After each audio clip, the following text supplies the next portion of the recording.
Praise God. Hallelujah. Palakpakan muli natin ang ating Panginoon. Sino yung nakatanggap po tayo kayo ng message doon sa group natin, TCF IMG. Na meron akong sinend doon na Bible verses for spiritual laws. Ito po yung ating i-memorize na verses kasi gagamitin natin yung for spiritual laws lang. Siyam lang po na verse ang ating gagamitin para mag-share ng gospel. Sinong gusto matuto ng how to share the gospel? Amen. Pakita sa kamay. Kasi there are so many ways to share the gospel. Merong tinatawag na Romance Road. Yun for spiritual laws, merong ginagamit ang EE. Ang EE yung pinakamahaba, no? 6 pages yon.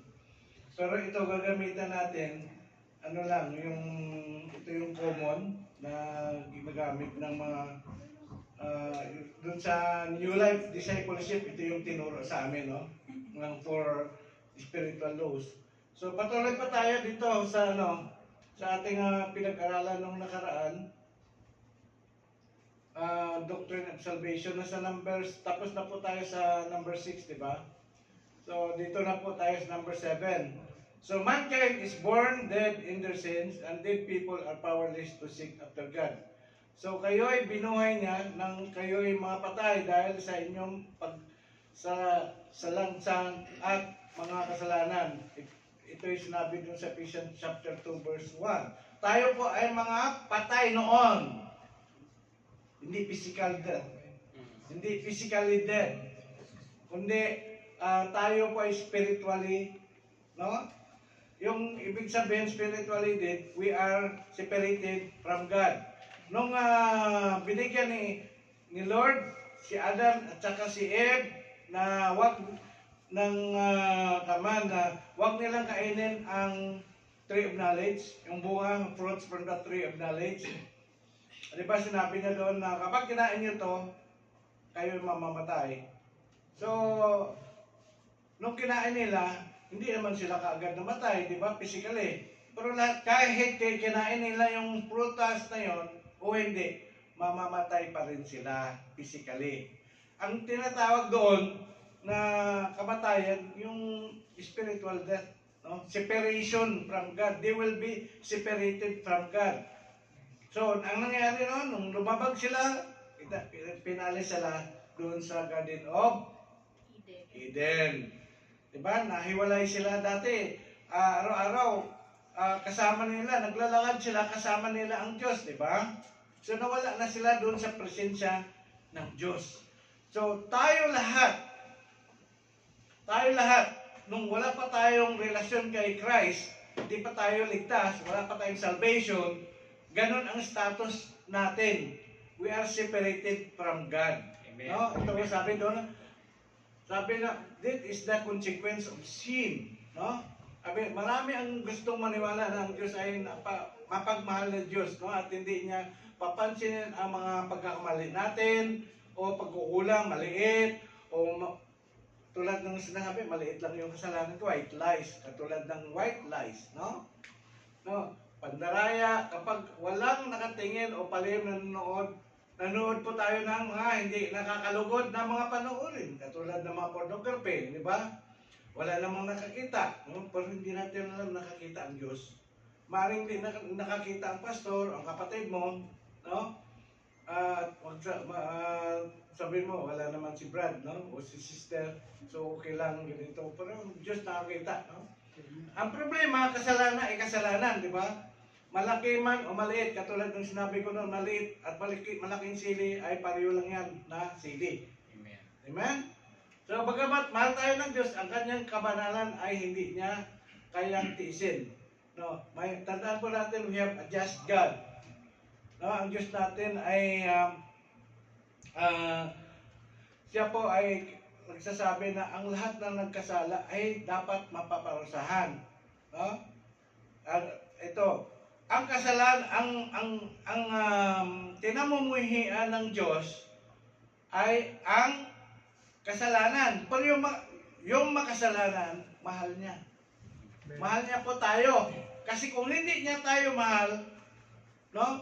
Kung hindi niya tayo mahal, hindi na niya sana pinadala ang kanyang bugtong na anak na si Kristo para tayo tubusin. No?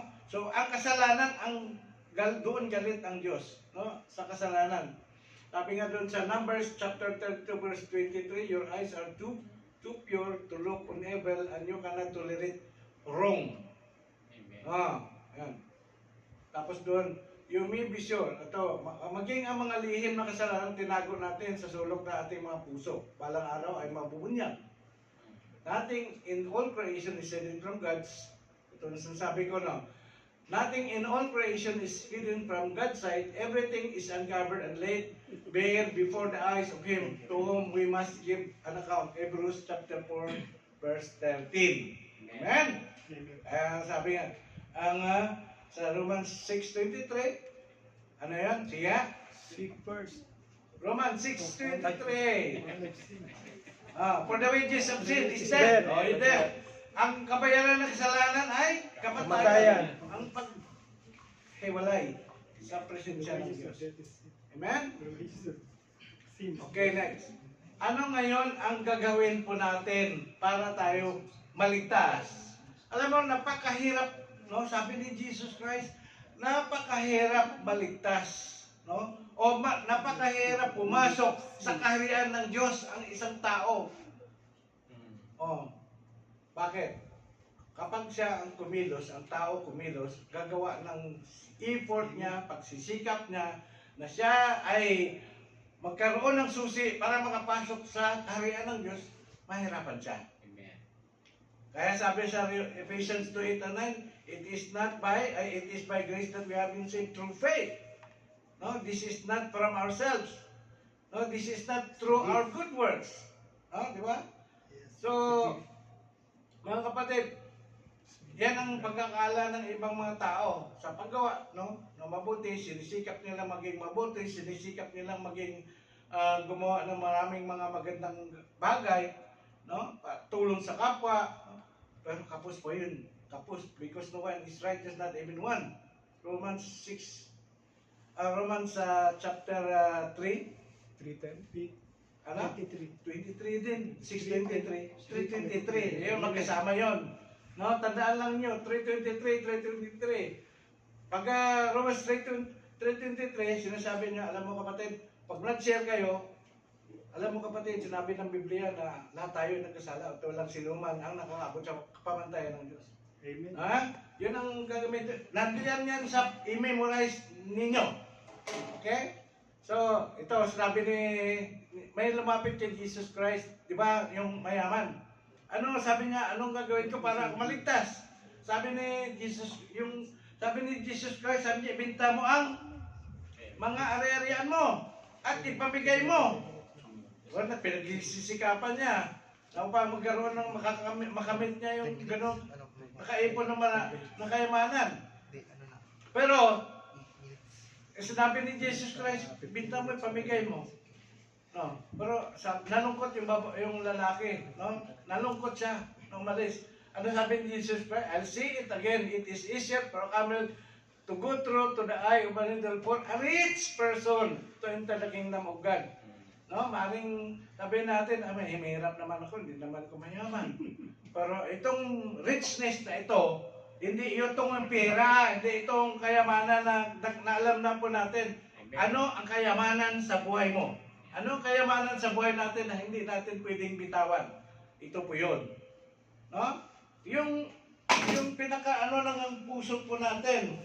No? So sabi ng mga disipulo, sabi nila, the disciples were outstanding din. Nagtanong sila, sino ngayon na lang maligtas pala? Sino na lang ngayon maligtas pala? Then who is in the world? Sabi niya, can be saved. Sabi ng mga disciples, nag-usap-usap sila. Kasi matindi yung sinabi ng Panginoon. No?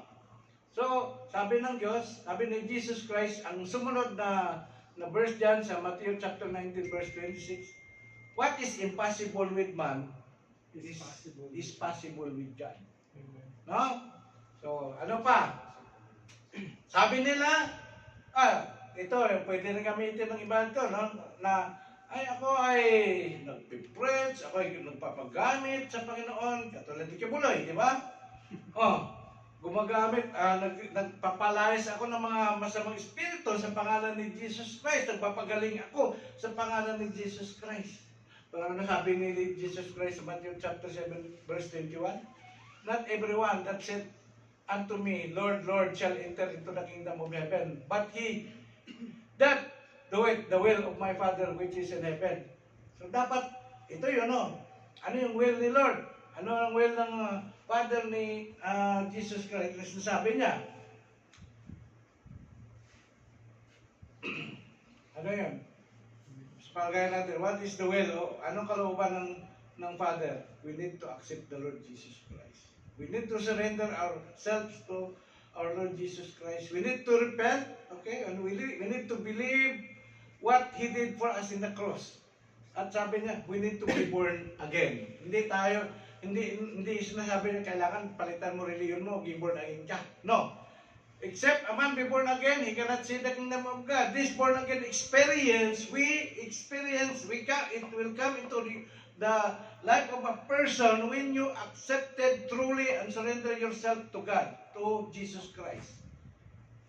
Ganun po yan, no? So, ano nga pa yung, anong sinabi dito, may isang nagtanong kay Jesus Christ, hindi kay Pablo, no? Then he brought them out and asked, Sirs, what must I do to be saved? No? Nagtanong sila doon kay Paul. They replied, Paul, no? Yung mga disciples nag-reply, believe in the Lord Jesus Christ and you will be saved along with everyone in your household. This is the promise, along everyone in your household. Amen. Pero hindi, gusto ko lang linawin, hindi ibig sabihin na may tatay ka na pastor, born again, or Christian, believer, you also, as a child, you will become saved also, no? Di ba, tinuro ko nun? It's not automatic, but it is personal. Kaya lamang na maligtas ang iyong sambayanan dahil ikaw maging influence, ikaw magtuturo sa kanila. Ikaw magsishare sa kanila. So kung tayo ligtas tayo, we need to share the gospel to our household. Nagets ninyo? We need to go and preach the gospel to our friends. Amen? So, kaya ito po, ang burden ko, gusto ko, tayo mga kapatid, lahat ay matuto, marunong mag-share ng gospel. It's time up na eh. Pero, ito na, susunod, ito yung ituturo ko. 4 spiritual laws. Yung binigay ko sa inyo na mga Bible verses, ito po yung ang ginagamit sa format ng for spiritual laws. Mas maganda na memorize po natin whether it is from Tagalog or sino naka-open, I put it in English and Tagalog.